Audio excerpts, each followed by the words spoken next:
పశ్చిమ గోదావరి జిల్లా ఆకివీడు గ్రామ దేవత శ్రీ పెద్దింట్లమ్మ అమ్మవారి దేవస్థానంలో ప్రముఖ ఆధ్యాత్మికవేత్త, టీవీ ప్రసంగికులు డాక్టర్ అనంతలక్ష్మి గారిచే లలితా సహస్రనామ పారాయణ మహత్య ప్రవచనాలు జరుగుతున్నవి.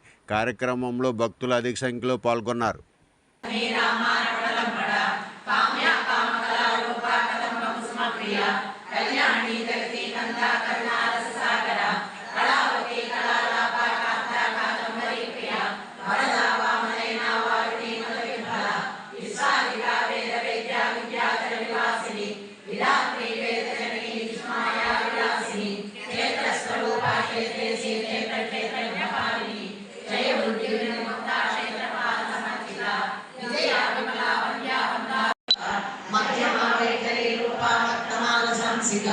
कामेश्वर प्राणनाड़ी प्रज्ञा काम पूजिता श्रृंगार संपूर्ण जयाधार नमस्तिका ओड्यान पीठ निलया बिंदु मंडलवासिनी रहोया प्रमादाचार तर्पण तर्पिता सज्जन प्रसादिनी विश्व साक्षिणी साक्षिवर्जिता षडंग देवता युक्ता षड्गुण्य परिपूर्णिता नित्य कृष्णा निरुपमा निर्वाण सुखदायिनी नित्य षोडशका रूपा श्रीकंठा